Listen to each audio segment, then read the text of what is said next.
Okay, tips for taking multiple choice exams. Now, the important ones that I've taken, the big ones, were civil service exams. Okay, I started taking these in 1984. The city of Kansas City had a college uh, summer program where you could take a civil service exam, and depending on how you scored, you would be hired to assist the city engineer in the public works department. So I scored very well, very high on that, and I got hired, and it was automatic rehire year after year as long as you did good work. And so I got to inspect asphalt and concrete for the summers of 1984, 85, 86, 87, and 88, I think. Anyway, it was really a good experience for me, and it really set me off on this path of trying to master civil service exams. Okay, I ended up teaching school for a while, and so I got to make exams, and I really got into the theory of how to make really good multiple choice exams because let's face it, multiple choice exams are easier to grade than essay exams. In college, it really wouldn't benefit me much. I went to a Jesuit college, and the Jesuits like to give us essay exams or, even worse, oral exams, where they'd just sit you down one on one in front of them and they'd ask you this and that, and you'd better answer. And like in a literature course, it was brutal. You'd have to read these multiple 100-page books, one a week. Anyway, those multiple choice exams didn't really help me out in college much, but as a teacher for high school and middle school, I really used them quite a bit. It's easier to grade. So I came at it from both sides. Then later on, I quit teaching because teaching was a huge amount of stress, emotional stress. Every night for 4 years, every night I went to bed rehearsing in my mind the things I needed to do in the morning before the first class because I was never caught up, never. Always more stuff to do. And I found out the fire department paid more. It had an earlier retirement with better retirement benefits. And every day I got off work, there was no homework. It was intoxicating. Anyway, that's neither here nor there. But the fire department was more civil service exams, and this was becoming my forte. So I mastered it. I really did well in promotional exams. I retired as the assistant fire marshal and acting deputy chief at times when my boss was on vacation. So I ended up retiring at an early age with a really good pension. And I credit a lot of that to these civil service exams. I just aced them. I don't think I ever failed one. So, to get to the heart of it, my tips. Okay? Now, the first one seems odd. A lot of these seem odd, but trust me, they help. When I went to this Jesuit Catholic college, I was close to being a homeless drug addict. And the Jesuits really turned my life around. They really helped me a lot. And it kind of hurts me a little bit, makes my stomach hurt a little bit when I hear people badmouth Jesuit priests, because these guys really helped me out. One thing they did is one of them gave me a book. I think it was called Dress for Success. I can't remember really the title, but the premise was if you dress well, you're going to perform better. You're going to be more confident, better eye contact, sharper, crisper answers to questions, things like that. Confidence.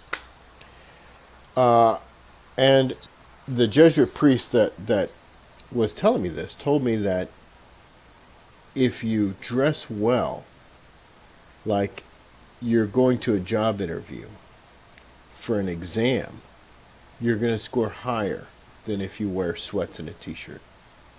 And I tried this out for myself, and I really believe it's true.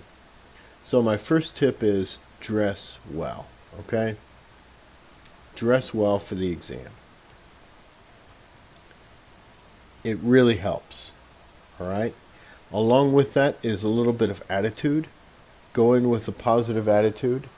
Wish your competitors that are taking the exam as the exam's about to start, wish the people around you well and say that you really believe that the best person will score the highest and mean it.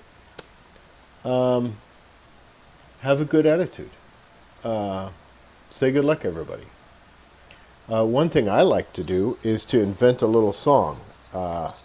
I'm gonna fail, I'm gonna fail. Something like that. Just to kind of break the tension. A little bit of humor helps. Especially if you can make someone laugh when you go in. One thing you don't want to do is cram. The last 5 minutes before the start of the exam, don't study notes. Don't do it. Relax. Practice some deep breathing exercises. Try to de-stress. Okay? Try to also take an analog watch, not a digital watch. Just buy some cheap analog watch at, a department store. You can find one for $10, $20, and it's worth it. Just take it just to keep an eye on the time. There's always going to be a clock there, I guarantee you, in the examination room, but it might be behind you, and it might be at a weird angle, and it might look odd if you're always turning around like that. Okay? So just take a watch. It's easy. You can leave it on the desk. The proctor can walk around and easily see that there's nothing, it's not a digital watch with a calculator or anything like that. But the watch will help you pace yourself. And again, that's all about attitude, okay? And that's under the dress well category there. Okay, part 2 is prepare. A lot of people forget about this. Okay, let's say there's 9 books to study for this exam.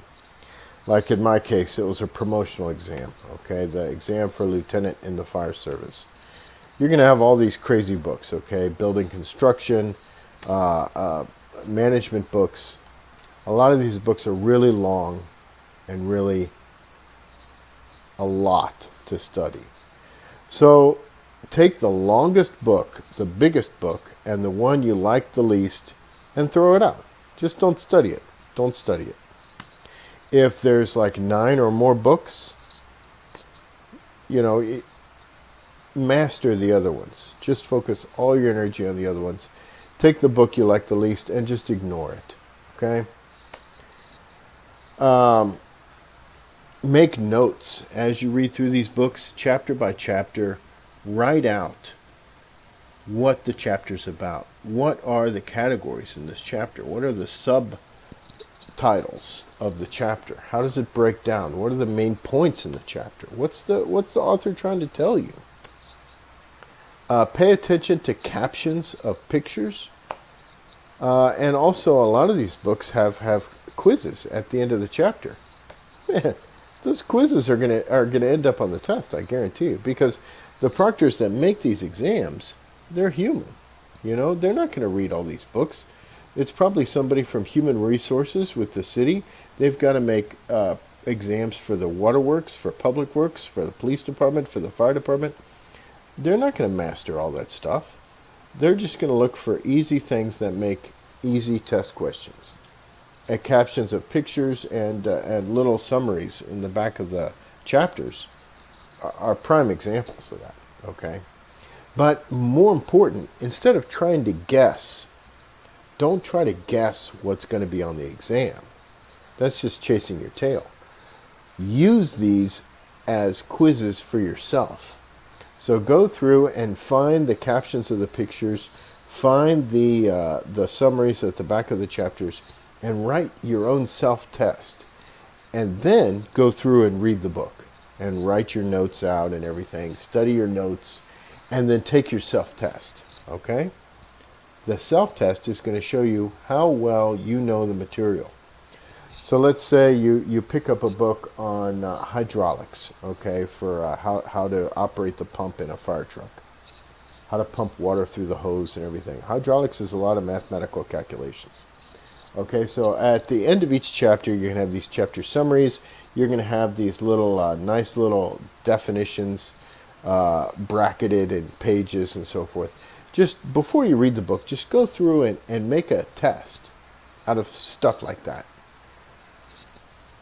Get, 40 questions, all right? And then go through and read the book. And then give yourself the test afterwards.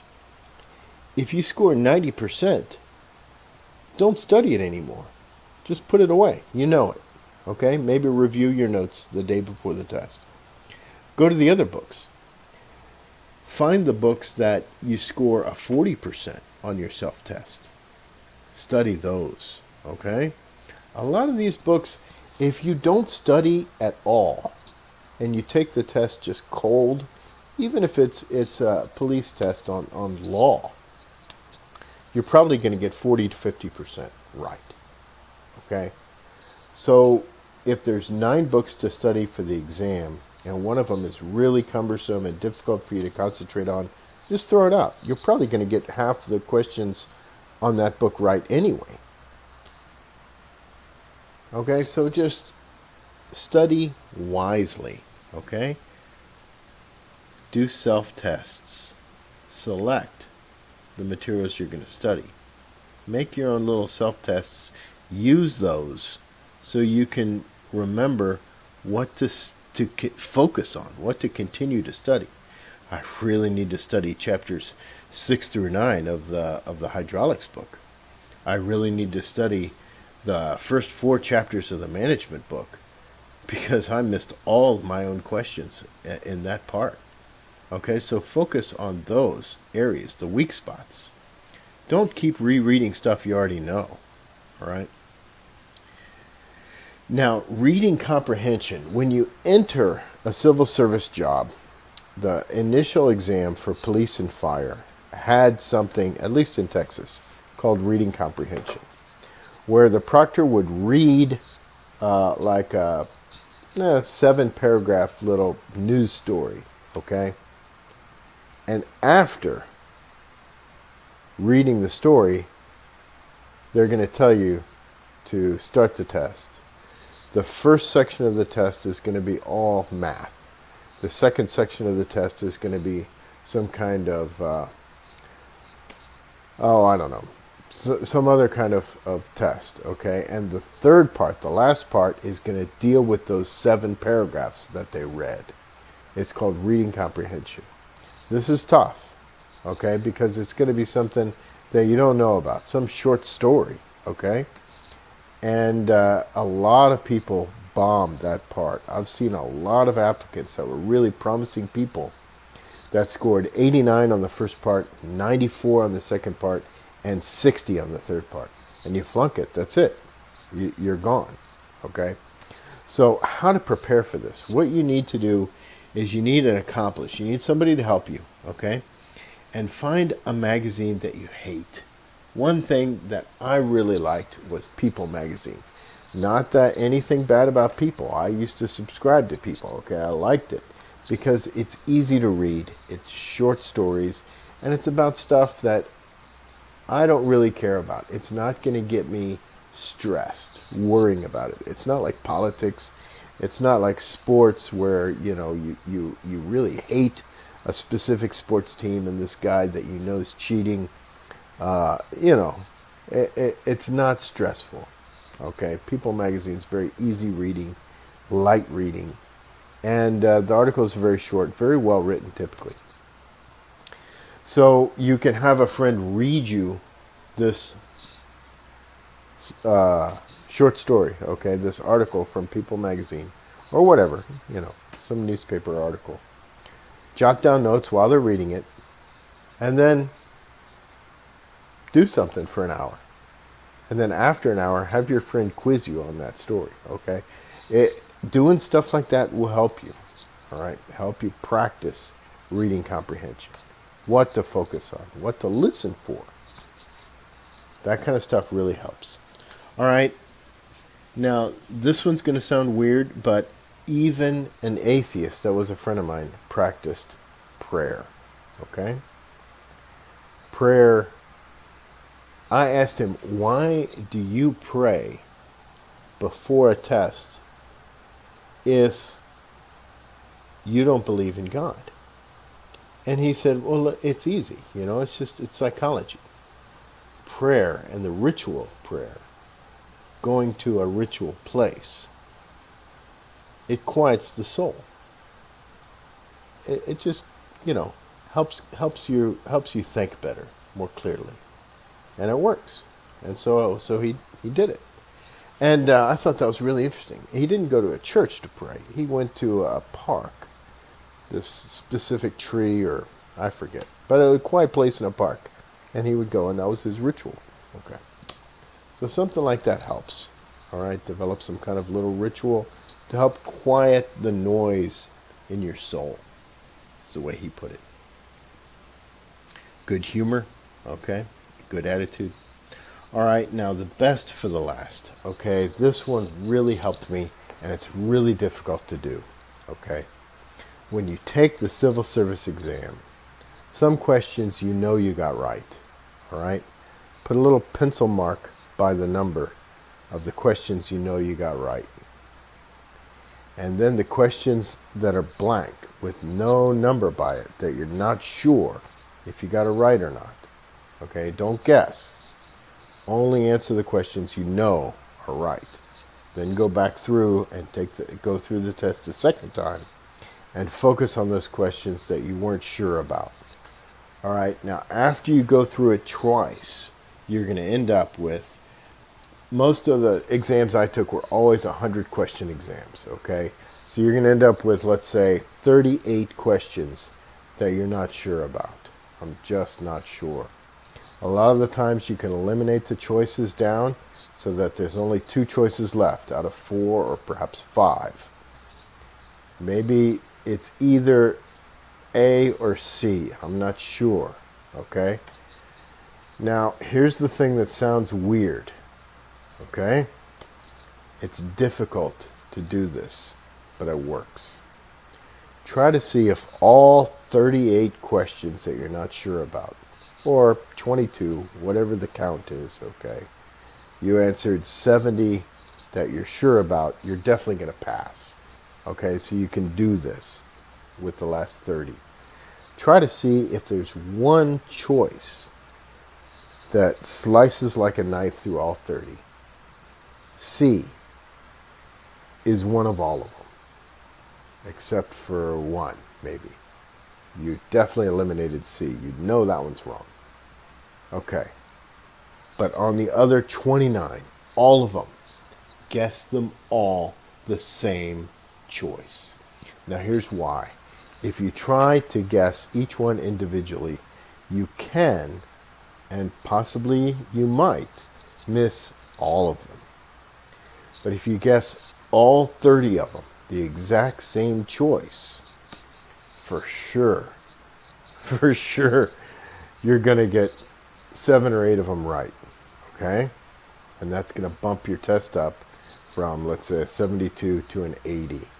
It might mean the difference in a promotion. All right? It's going to bump your test up every time you do that. Definitely do that. The only exception is if you're definitely sure that question number 62 here is definitely not C. Okay, don't do that one. You don't want to mark one that you know is going to be wrong. Okay, but the others, all, guess them all the same choice. You have to do it. It works. It really does. Okay, well, good luck with your civil service exam. Dress like a job interview. Go in with a really good attitude. Just force yourself to be in a good mood and greet people and smile. Wish everyone around you well. Say things like, the best person will score the highest. That attitude, that stuff, it just bumps up your score. Prepare. Prepare smart. Don't study stuff you know. Study the stuff you don't know. Quiz yourself to find out what you don't know. And guess smart. Guess smart. Guess them all the same letter. Good luck.